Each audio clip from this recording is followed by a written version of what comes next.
tunaweza kujifunza jambo fulani. Hiyo siku ambayo Roho Mtakatifu alishuka inaitwa Pentekoste. Sizungumzi Pentekoste kama dhehebu, lakini nazungumza Pentekoste kama siku ya tukio. Siku ya tukio la kushuka kwa Roho Mtakatifu. Hili neno Pentekoste lenyewe sio la Kiingereza, ni la Kigiriki. Pentekoste maana yake 50. Pentekoste maana yake 50. Kwa lugha ya Kiebrania, yani lugha ya Wayahudi, linaitwa Moed. Maana yake ni muda ulioteuliwa mahali au mkutano fulani. Ni muda ulioteuliwa au mahali au mkutano. Bwana Yesu asifiwe sana. Na katika neno kale Waisraeli walikuwa na sikukuu kubwa tatu kutokana na msimu wa kilimo. Walikuwa wanapata misimu ile ya kilimo. Walikuwa na sikukuu moja wapo inaitwa Pasaka na mikate isiyotiwa chachu. Hiyo nayo ilikuwa ni sikukuu. Sikukuu ya Pasaka na mikate isiyotiwa chachu. Lakini pia kulikuwa na sikukuu ya pili, ilikuwa sikukuu ya vibanda, ambayo kuna neno moja lao linaeleza mpaka leo inaeleza sikukuu ya vibanda. Ilikuwa ni sikukuu katika neno la kale. Lakini sikukuu nyingine ilikuwa ni sikukuu ya Pentekoste. Bwana Yesu asifiwe sana. Ilikuwa ni sikukuu ya Pentekoste. Hii sikukuu sio kwamba imeanza baada ya Yesu kuja, hapana. Ilikuwepo tangu zamani. Tangu walipotoka Misri wana wa Israeli wakaja Kanaani, kuna taratibu ambazo Mungu aliwapa, taratibu za kufuata na baadhi ya sikukuu za kuzifuata. Bwana Yesu asifiwe sana. Siku ya Pentekoste iliadhimishwa siku ya 50 baada ya Pasaka, na ilikuwa ni sikukuu kubwa sana ya mavuno. Hii siku yaani hata Yesu kabla hajaja ilikuwepo. Walikuwa wanaendelea kuisherehekea, waliendelea kuiadhimisha, walikuwa wanaendelea kukusanyika, walikuwa wanakusanyika watu kutoka sehemu mbalimbali. Walikuwa wanakusanyika hata kabla Yesu hajazaliwa. Hii siku ilikuwepo. Bwana Yesu asifiwe sana. Kama vile ambavyo Pasaka ilikuwepo tangu zamani, haijaanza Pasaka baada ya Yesu hapa. Pasaka ilikuwepo kutoka zamani. Ilikuwa kutoka zamani, walikuwa wanaiadhimisha. Na ilianzia Pasaka. Pasaka yenyewe ilianzia siku ile ambapo Mungu aliwaambia wapake damu kwenye mimo ya milango kule Misri. Kabla hawajatoka Misri, na ndio ilikuwa tukio kubwa lililoleta ukombozi kwa wana wa Israeli kutoka Misri utumwani kwenda katika nchi ya ahadi. Bwana Yesu asifiwe sana. Baada ya siku hiyo na tarehe hiyo ambayo ilifanyika jambo hilo, siku ya 50, Mungu aliweka siku ya 50. Maana yake zilikuwa sabato 7 ongeza 1. 7 mara 7 49 ongeza 1. Sio jamani? Maana yake Jumamosi 7, Jumamosi mpaka 7 zinafika siku 49. Hapo siku ya Jumapili walikuwa wanakusanyika. Ilikuwa inaitwa siku ya 50. Sasa kusema siku ya 50 maana yake wanaita Pentekoste kwa lugha ya Kigiriki. Bwana Yesu asifiwe sana. Hii siku ilikuwa ni siku kubwa sana na ilikuwa ni siku ya mavuno. Watu walikuwa wanakusanya mavuno yao kutoka pande zote, wanayakusanya. Ilikuwa ni siku kubwa sana. Na tena ilikuwa ni siku ya kitaifa. Bwana Yesu asifiwe sana. Ilikuwa ni siku ya kitaifa. Walikuwa wanakusanya mavuno. Na sio hivyo tu, walikuwa wanakusanyika na mataifa mbalimbali. Kama vile sisi katika taifa letu tulikuwa na maadhimisho sio ya uhuru, sio ya maadhimisho ya jambo fulani, maadhimisho ya zile sherehe za kitaifa zile ambazo tunakuwa nazo. Hasa wao sherehe za kitaifa zilikuwa za kidini. Walikuwa wanakusanyika watu kutoka sehemu mbalimbali, kutoka nchi mbalimbali. Nchi mbalimbali zilikuwa zinakusanyika, mpaka Afrika, mpaka Afrika zilikuwa zinakusanyika katika siku hii. Ilikuwa ni siku moja kubwa sana ambayo ilikuwa inafanyika kwa miaka yote. Miaka yote kutoka Agano la Kale mpaka na kuendelea. Bwana Yesu asifiwe sana. Ninaomba tushike Biblia, tusome vifungu vichache tu kama sehemu ya utangulizi, tuelewe Pentekoste imetokana na nini. Bwana Yesu asifiwe sana. Kumbukumbu la Torati 16. Nani anatusomea? 16 hadi 17. Kumbukumbu la Torati 16 mstari wa 16 hadi na wa 17. Kumbukumbu la Torati. Nani anatusomea? 16 mstari wa 16 na wa 17.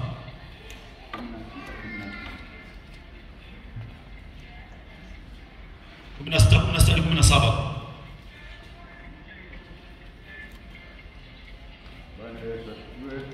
Amen. Mara 3 kwa mwaka na watokee wanaume wako wote mbele za Bwana Mungu wako mahali atakapochagua katika sikukuu ya mikate isiyotiwa chachu, na katika sikukuu ya majuma, na katika sikukuu ya vibanda, wala wasitokee mbele za Bwana mikono mitupu. Kila mtu na atoe kama awezavyo kwa kadiri ya baraka ya Bwana Mungu wako alivyokupa. Amina. Bwana Yesu asifiwe sana. Nafikiri nataka kutufikishia juu ya uwepo toka zamani, uwepo wa hii sikukuu ya Pasaka, lakini haikuwa inaitwa Pasaka kabla. Bwana, inaitwa sikukuu ya nini? Ya majuma, na sikukuu ya kutoa mavuno. Walikuwa wanatoa mavuno kutoka sehemu mbalimbali. Iliitwa sikukuu ya majuma. Bwana Yesu asifiwe sana. Kwa hiyo sikukuu ya Pentekoste wakati fulani inaitwa sikukuu ya majuma. Bali sikukuu ya majuma, kuna majuma mangapi? Kuna majuma 7 kufikia siku ya 50. 7 baada 9 ongeza 1, 50. Lakini naomba moja tusome pia kitabu cha Kutoka 34:22. Kutoka 34:22. Yaani nataka nionyeshe kwa mimi jambo lilikuwa kutoka zamani. Hata Yesu anapozaliwa alikuta lipo. Linaendelea kwa desturi ambayo ilikuwa katika jamii ya taifa la Israeli. 34:22. 34:22. Kuna mtu anaona?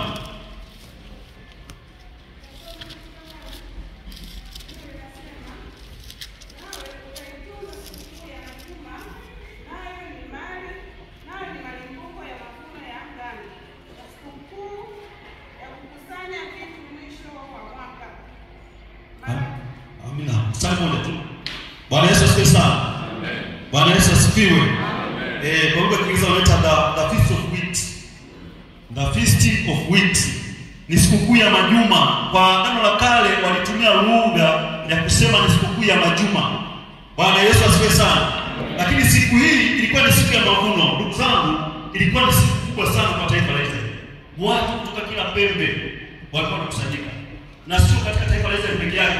Hata mataifa mengine walikuwa wanakusanyika kutoka sehemu mbalimbali, walikusanyika kwa ajili ya tukio kubwa ambalo lilikuwa linafanyika katika taifa la Israeli. Na hili tukio lilikuwa ni agizo la Mungu mwenyewe kwamba watu waweze kukusanyika. Bwana Yesu asifiwe sana. Hebu tuone Yohana 14. Yohana 14, hatutakwenda sana, tutakwenda kwa muda mfupi, tusiwe muda mwingi sana. Yohana 14 mstari wa 16 na wa 17. Yohana 14 mstari wa 16. Nani atasomea ndio mkono? Nani atasoma? Utasoma wewe. Na nyingine ni Yohana 14:26. Atasoma nani? 14:26. Atasoma nani? Nataka kupata tukisoma pale nyuma. Utasomea nitakapokuambia usome. Na nyingine Yoeli 2 mstari wa 28 na 29. Atasoma nani? Haya, utasoma wewe pale. Tuanze Yohana 14:16-17.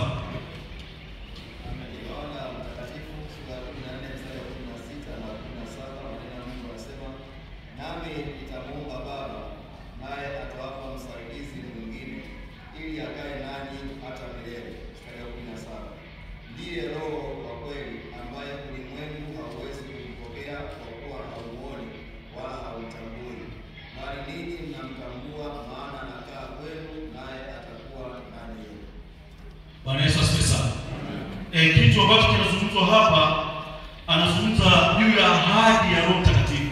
Yesu kabla hajaondoka alitangaza kwamba atamwomba Baba naye atakupa msaidizi, Roho Mtakatifu. Atakupatia msaidizi ambaye ni Roho Mtakatifu. Lakini huyu Roho Mtakatifu anasema ulimwengu hautaweza kumtambua. Kwa nini hautamtambua? Kwa sababu hautamuona. Sisi jamani, sisi tutamtambua kwa sababu atakaa ndani mwetu. Bwana Yesu asifiwe. Amen. Atakuwa ndani mwetu, basi tutamtambua. Huyu Roho Mtakatifu atakuwa anaishi ndani mwetu, ndio maana tutamtambua. Kwa nini tutamtambua? Tutamtambua kwa sababu tunaye, tunatembea naye, tunaishi naye, tunaye yuko ndani mwetu. Tunajua tu kwamba tunaye Roho Mtakatifu, tunajua. Na nataka ndugu zangu, yeyote aliye na Roho Mtakatifu atajua kwamba anaye. Kila aliye na Roho Mtakatifu anajua kwamba anaye. Kwa nini?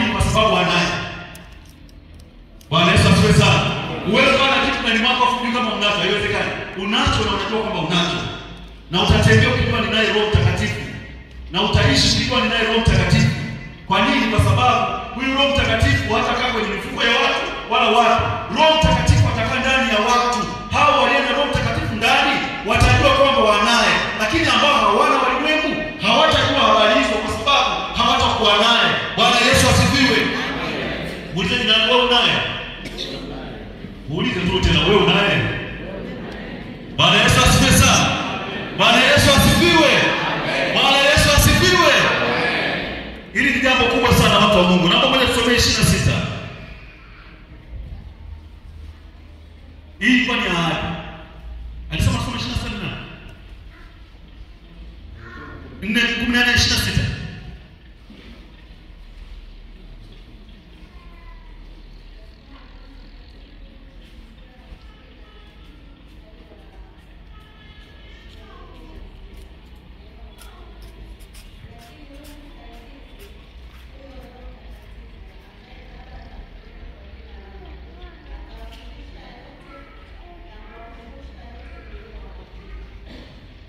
Asante. Mstari mmoja tu. Bwana Yesu asifiwe sana.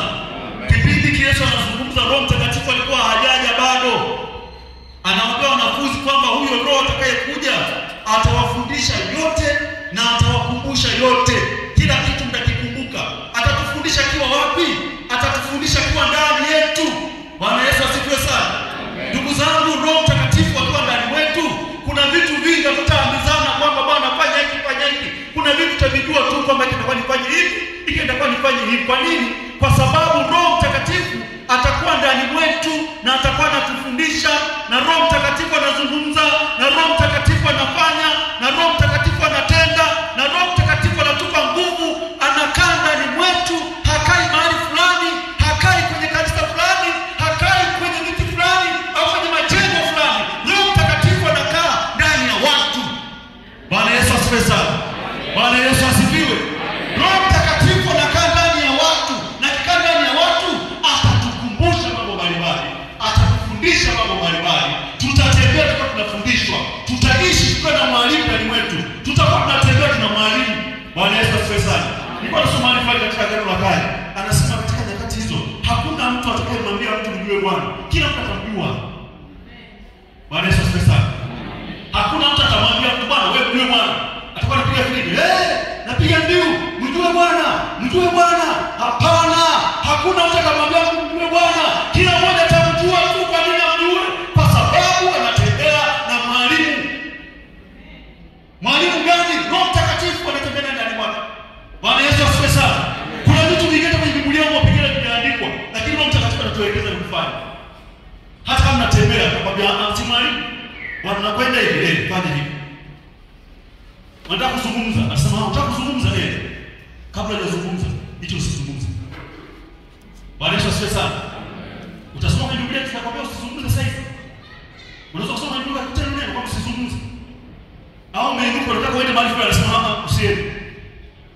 Huyu mama anatufundisha. Bwana Yesu asifiwe. Bwana Yesu asifiwe. Na waambie ndugu zangu, Roho Mtakatifu ni wa muhimu mno katika maisha yetu. Yaani Roho Mtakatifu ni wa muhimu kuliko chochote ambacho unaweza kupata hapa duniani. Kama kuna kitu cha muhimu hapa duniani ni kuwa na Roho Mtakatifu ndani mwako. Roho Mtakatifu ni wa muhimu. Bwana Yesu asifiwe sana. Bwana Yesu apewe sifa. Hii ni ahadi. Yule mwambie tunasoma Yoeli. Na tunasoma Yoeli.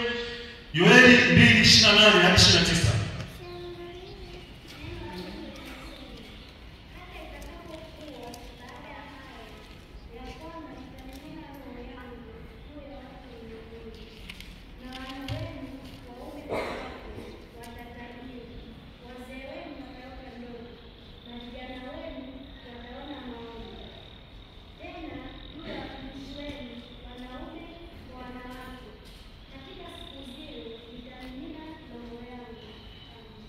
Amina. Bwana Yesu asifiwe sana.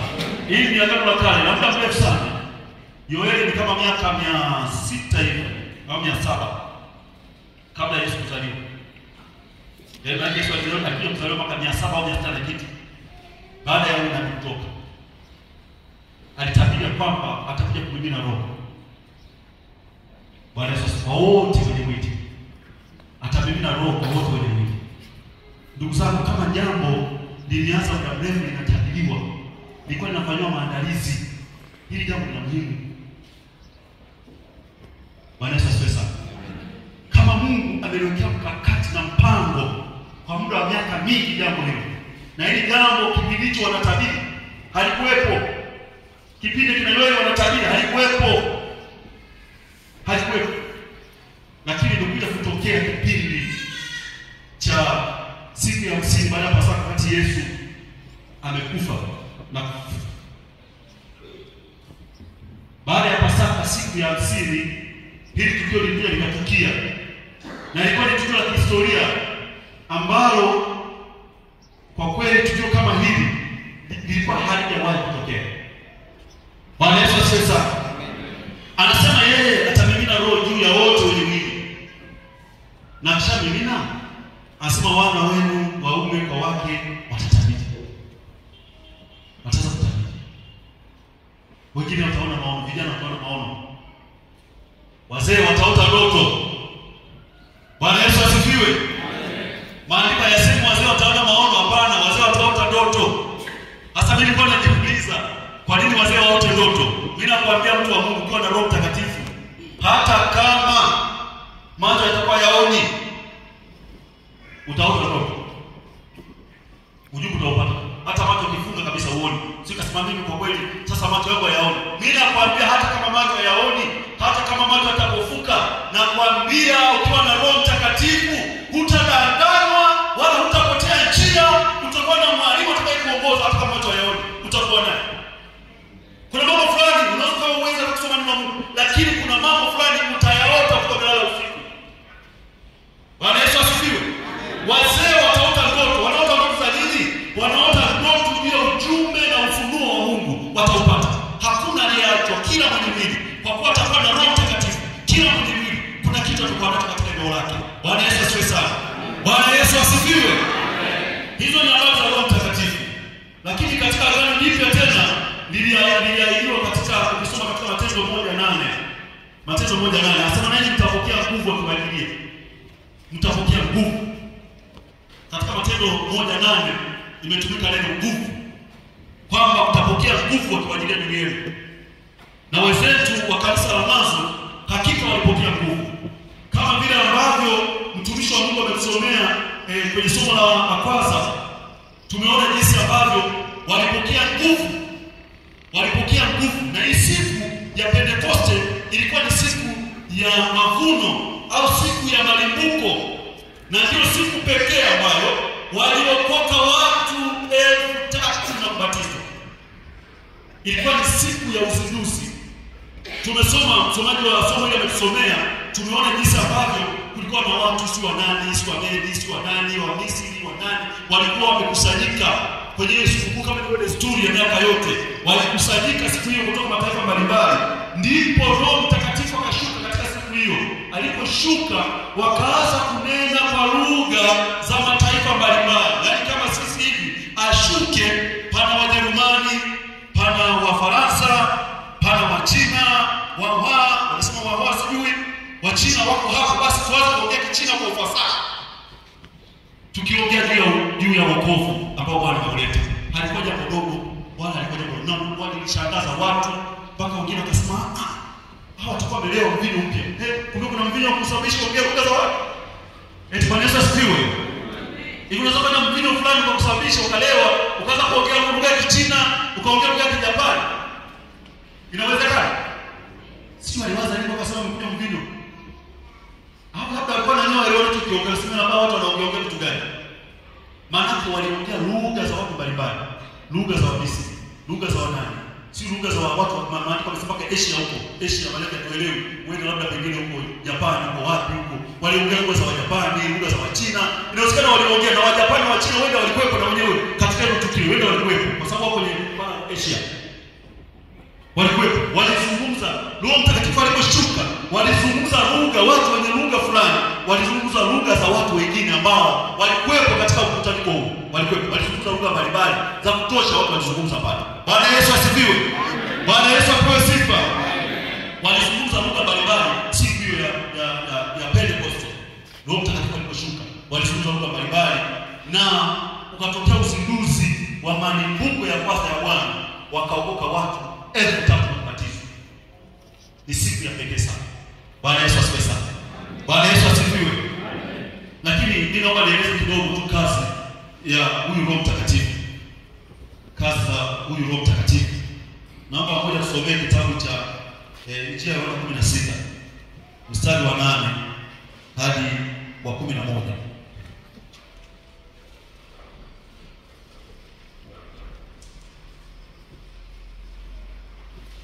Yohana 8 sura ya 16 mstari wa 8. Yohana 16 mstari wa 8 hadi 11.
Inatosha kutoka 11.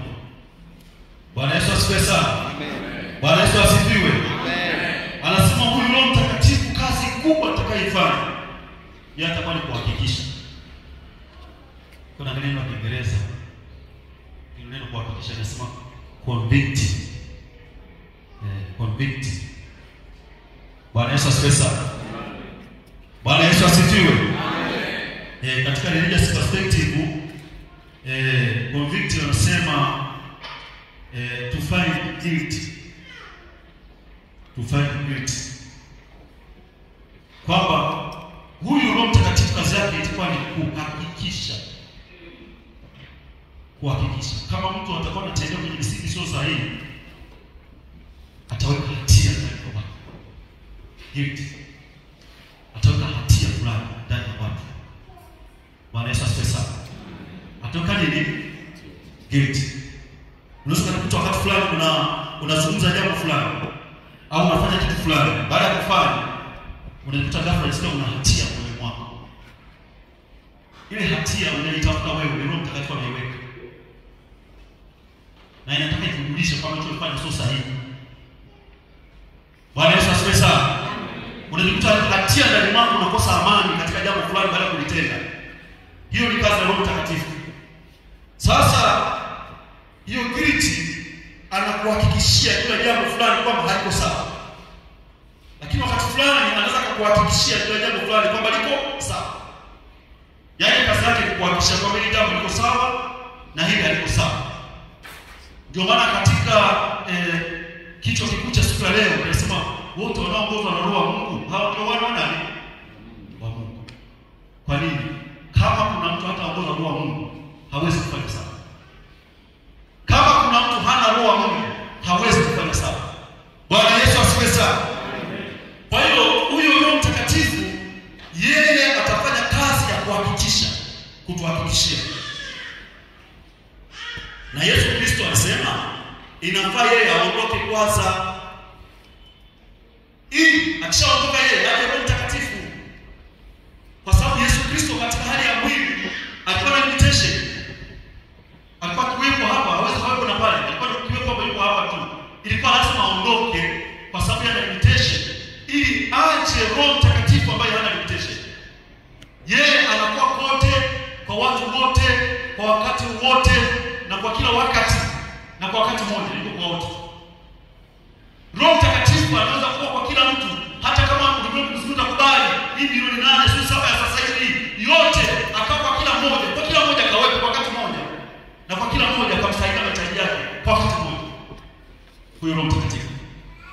Bwana Yesu asifiwe sana.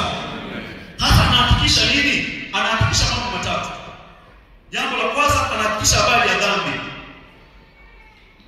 Anahakikisha habari ya dhambi. Kwamba anawahakikishia watu kwamba nini, watu mna dhambi.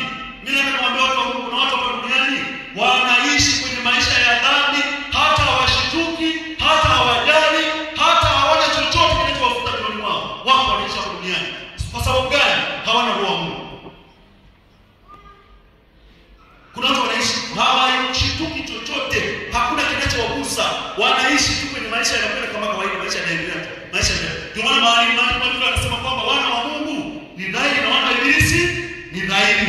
Tofauti wale wa Mungu na wa ibilisi ni moja, kwamba wana wa ibilisi wenyewe wanaishi kwenye dhambi maisha yao yote, na wala hawashituki, na wala hakuna kinachowagusa, wala hakuna kinachowashitua. Wana wa Mungu hawaishi kwenye dhambi. Bwana Yesu asifiwe sana. Kwa nini hawaishi kwenye dhambi? Kwa sababu wana roho wa Mungu. Roho wa Mungu anawahakikishia juu ya dhambi wanazo kwamba wanapaswa kutubu. Bwana Yesu asifiwe sana. Bwana Yesu asifiwe sana. Kwa hiyo kazi ya Roho Mtakatifu ni kuhakikisha habari ya dhambi. Hiyo ni kazi mojawapo. Na ndio kazi kubwa kuliko kazi yote unayofikiri wewe. Hiyo ndio kazi kubwa namba moja. Bwana Yesu asifiwe sana. Bwana Yesu asifiwe. Haiwezekani nikaishi sawa sawa na mapenzi ya Mungu kama sina roho. Na kama roho Mungu hata anihakikishia dhambi. Haiwezekani. Na ukiona wewe unafanya maovu, unaona sawa watu, mimi nakwambia mtu kuna hali mbaya. Mimi nikwambia kweli. Ukiona unafanya maovu haushituki wala huoni shida yoyote, una hali mbaya sana. Lakini kuna mtu hata kama itatokea bahati mbaya katenda kitu fulani kibaya, kuna kitu kinamhimiza, anakosa amani, na kile kitendo cha kukosa amani kinaonyesha wewe ndani mwako na uzima. Kukosa amani, unafanya jambo fulani, unajikuta umekosa amani kabisa kufanya lile jambo. Unakuta umekosa amani kama umekosa na mtu, unakuta umekosa amani kabisa, unatafuta amani. Yaani wako unachukua hatua kutafuta amani. Ujue ndani mwako Roho Mtakatifu yupo. Bwana Yesu asifiwe sana. Hiyo ni ishara ya kwamba Roho Mtakatifu ndani mwako. Kinachohitajika kwako ni kuchukua hatua. Kinachohitajika ni kuchukua hatua tu. Nani Roho Mtakatifu? Kama unakuta unafanya dhambi, hana ushituki, unaona sawa. Wewe kabisa. Wewe ni mfu. Bwana Yesu asifiwe sana. Lakini kama unakuta ukifanya kosa, unajikuta na hukumu ndani mwako. Ndugu yangu, wewe una Roho Mtakatifu. Zamani tulikuwa tulidanganywa, tukafundishwa vibaya kwamba ili mtu awe na Roho Mtakatifu anapaswa nene kwa Mungu. Si ndio jamani? Si ndio? Haya mafundisho sasa. Lakini neno kwa Mungu sasa tutapokea. Sio wote wanaotaka tena kwa Mungu, sio kweli. Bwana Yesu asifiwe sana. Bwana Yesu asifiwe. Bwana Yesu apewe sifa. Tulikaziwa ya kwamba kama uneni kwa lugha, wewe huna Roho Mtakatifu. Sio kweli. Aliye na Roho Mtakatifu ndani mwake atakuwa anahakikishiwa moja bila habari ya dhambi. Anahakikishiwa kwamba wewe hapa sio sawa. Wewe hapa sio sawa. Wewe hapa sio. Anakuwa spirit governor. Anakuwa spirit governor. Roho Mtakatifu spirit governor. Anakugavana. Kwamba bwana hapa hapana. Hapa hapana. Hiki hapana. Umekusanyika kwenye kikao. Wakizungumza na sio usizungumze. Nyamaza kimya. Au zungumza. Atakuwa anakugai. Si ndio? Bwana Yesu asifiwe sana. Hiyo ndio ishara kubwa kutoka kwa Roho wa Mungu. Hiyo ndio ishara kubwa. Ukifanya kosa, anakukosesha amani. Ndio tunakosa amani. Ukifanya jambo fulani, anakwambia soka mbele. Unakuwa na gavana ndani mwako, unakuongoza. Hiyo ndio ishara kubwa ya kwamba una Roho Mtakatifu. Bwana Yesu asifiwe sana. Bwana Yesu asifiwe. Lakini pia anatuhakikishia habari ya haki. Asema kwa sababu yeye anaenda zake, basi anathibitisha kwa habari ya nini? Ya haki. Haki ni nini? Haki inayozungumzwa hapa ni swala la kisheria, lakini haki inayozungumzwa hapa ni haki tunayoipata kwa njia ya imani. Watu wangu wataishi kwa nini? Kwa imani.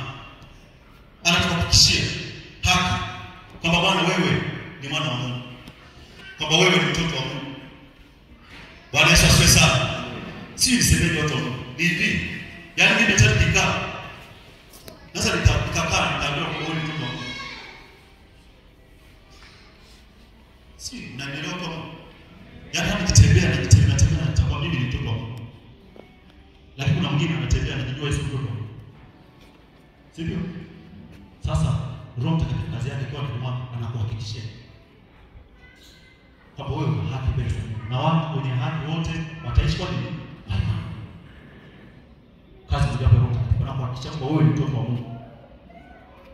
Kwa sababu tuhakikishiwi, kwa maana tunaishi katika bila utaratibu. Ukihakikishiwa utaishi kama mtoto wa Mungu. Utaishi kwa utaratibu kama Mungu anavyotaka.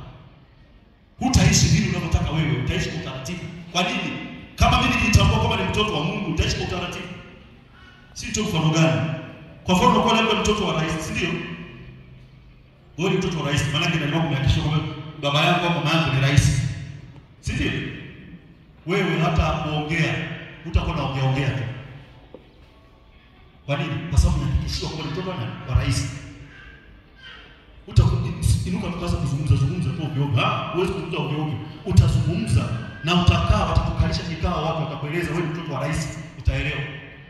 Na kwambia Roho Mtakatifu anakukalisha kikao, anawakalisha watu wake kikao na kuambia wewe ni mtoto wa Mungu. Kwa hiyo kwa sababu ni mtoto wa Mungu, ukiona mtu amekuudhi, hapo usijibu.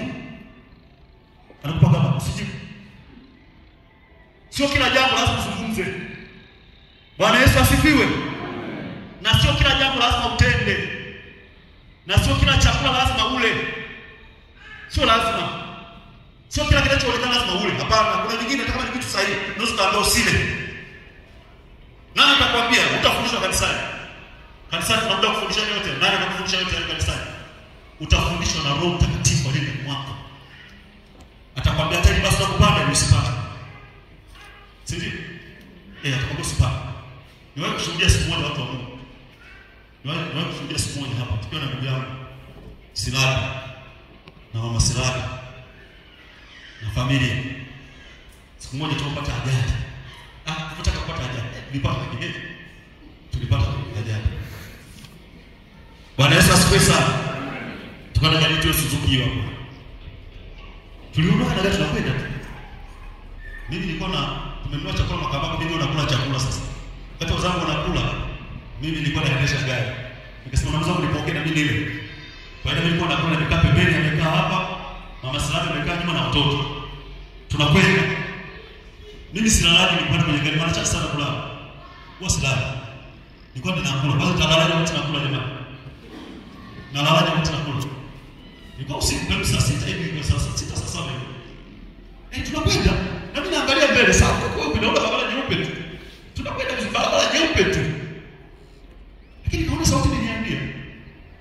Nikasema mnakwenda kugonga gari hilo hapo hiyo. Na dereva aliona. Ninaambia hivyo. Sauti inaniambia. Iliponiambia macho akafunguka, nikaona, nikamwambia na yule dereva, unagonga gari hilo hapo hiyo. Lakini kama utagonga gari hiyo. Na yeye macho akafunguka, aliona gari. Na ananiambia. Bwana Yesu asifiwe. Bwana Yesu asifiwe. Aliniambia nani? Roho Mtakatifu. Na mimi ni nani? Ni nani?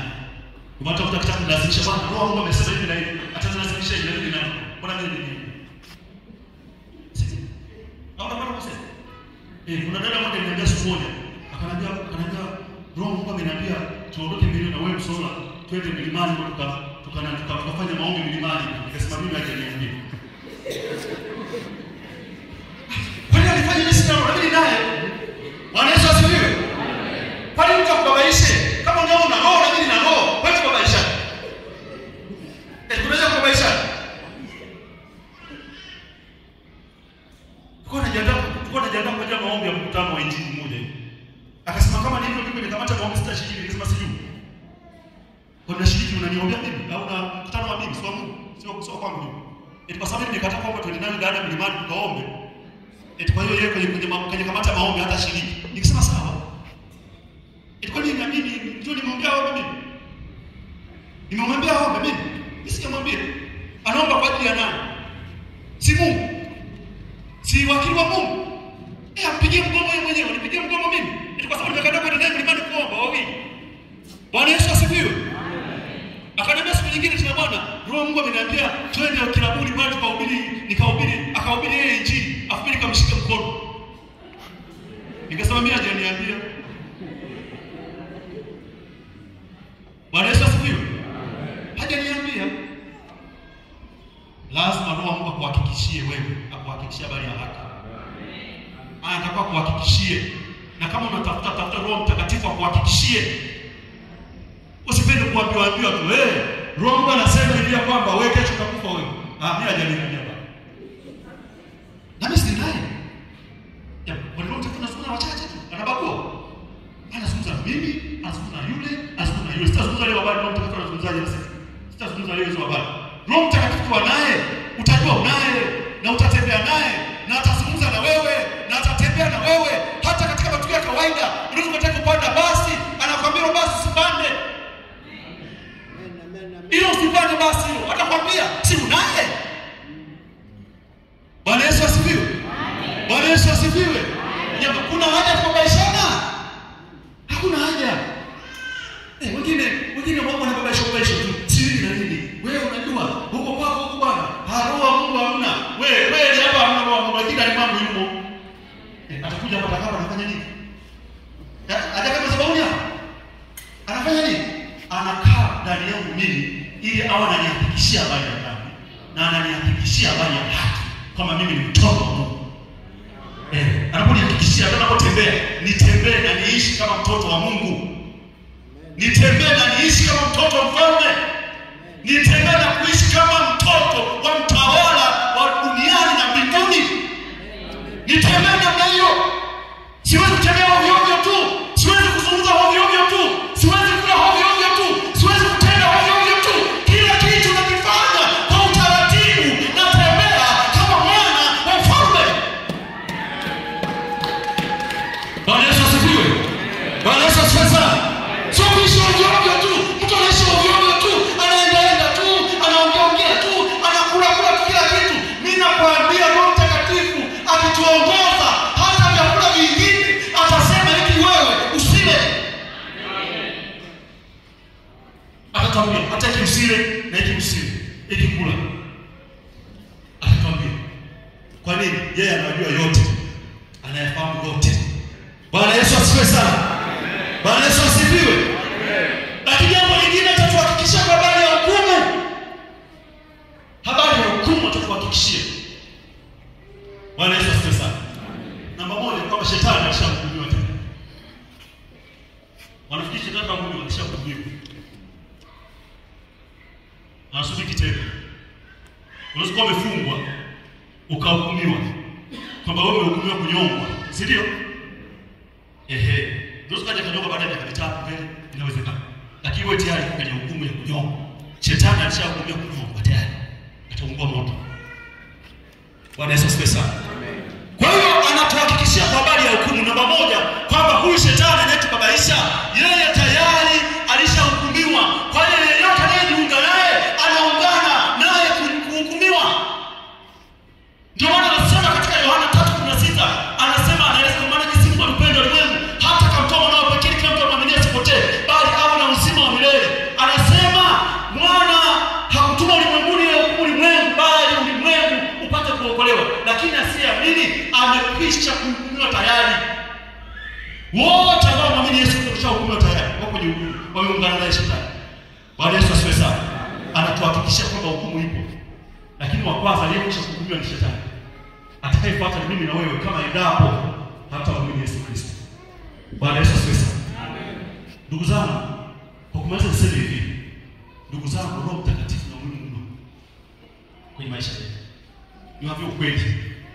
Huu ni ukweli. Roho Mtakatifu na muhimu mno. Kama kuna kitu kimeanza kumea ndani mwako, kinahitaji kuendelezwa. Tunaendelezaje? Tufuate yale mambo ambayo Mungu anataka na tumtii. Roho Mtakatifu anataka nini? Tunapojizoeza kumtii Roho Mtakatifu ndivyo ambavyo tunafanikiwa. Tunapojizoeza kumtii Roho Mtakatifu ndivyo ambavyo tutafanya nini? Tutakuwa zaidi na tutaendelea kumwelewa zaidi kadri tunavyoendelea kufanya nini? Kumtii. Akisema hivi ya kwamba katika kikao usizungumze, wewe usizungumze, utakuwa kumtii. Akisema hivi usifanye. Akisema hivi usifanye. Mimi nakutana na wenzangu tunakimbia kwa sababu kwenda mbele. Walikuwa wanielewa. Tunaweza kupanga safari tunaondoka kesho. Kesho inafika na mtu mmoja mgoma kweli. Na wapenda mimi sieti. kwenda Hamisi sisikii kweli basi. Hivyo. Sina maneno. Bwana Yesu asifiwe sana. Si lazimishi. Kwa nini? Na mimi nina roho. Anazungumza na mimi. Na wewe una roho, unamwamini Yesu Kristo, una Roho Mtakatifu. Anazungumza na wewe. Kilichobaki namna ambayo utaenda kupasa Roho Mtakatifu ni kuendeleza au ndivyo kile ulicho nacho, kile anachokuelekeza, kama unavyotii na kama unavyotii katika maisha yako, ndivyo ambavyo unazidi kufanya nini? Kwa salama zaidi katika maisha yako. Tuendelee ndivyo kile ambacho Mungu amekiwekeza ndani mwetu. Kila mtu aliyemwamini Yesu Kristo anaye roho. Naomba tusimame. Bwana Yesu asifiwe sana. Amen. Ndugu zangu, inawezekana. Roho Mtakatifu amesema na sisi mara nyingi tumekaidi. Tumekaidi. Na kumdharau Roho Mtakatifu ni hatari kubwa sana. Kama ukidharau gavana, utapata ajali tu. Kama gari ina breki, Roho Mtakatifu ni breki. Ni kama breki za gari. Kama breki hazimo, wewe unakanyaga moshi na breki ya muda, utapotea tu. Kuna mali itashindikana, utaweza kuiongoza chombo chako. Hatuwezi kuongoza maisha yetu kama tumtii Roho Mtakatifu. Haiwezekani. Mimi niwaambie kweli watu, haiwezekani. Ninaomba kila mmoja twende mbele za Mungu, tuseme neno kwa Mungu, tumwambie Mungu kwamba tunakushukuru kwa kutupa zawadi ya Roho Mtakatifu. Lakini tuombe rehema pale ambapo hatujamtii Roho Mtakatifu.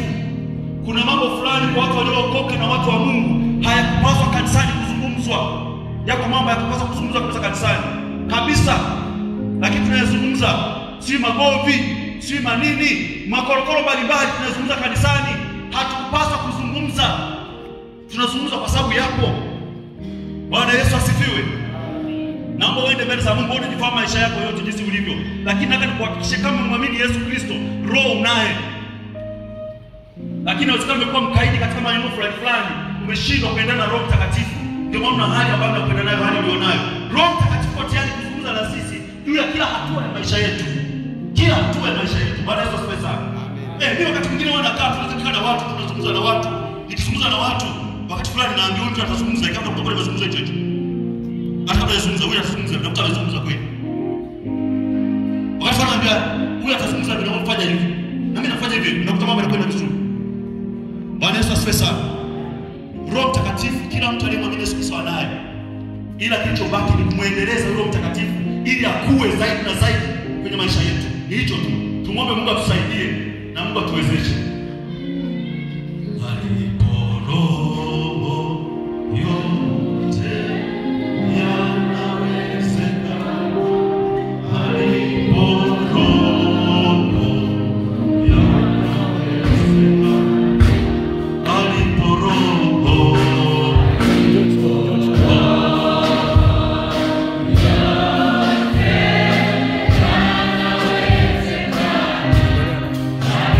Go.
mwaminifu. Asante Mungu mwenye nguvu.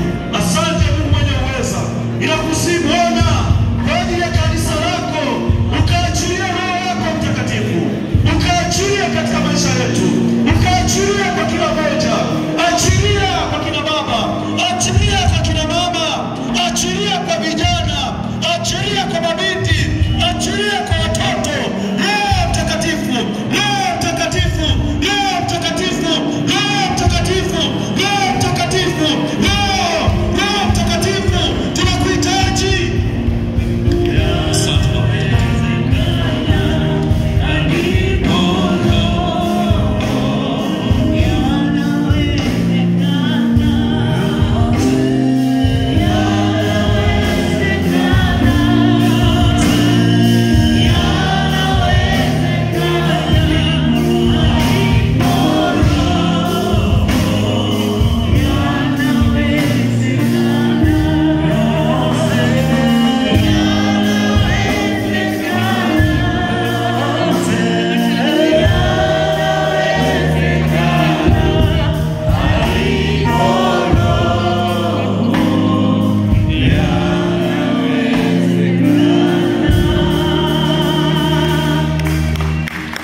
Asante.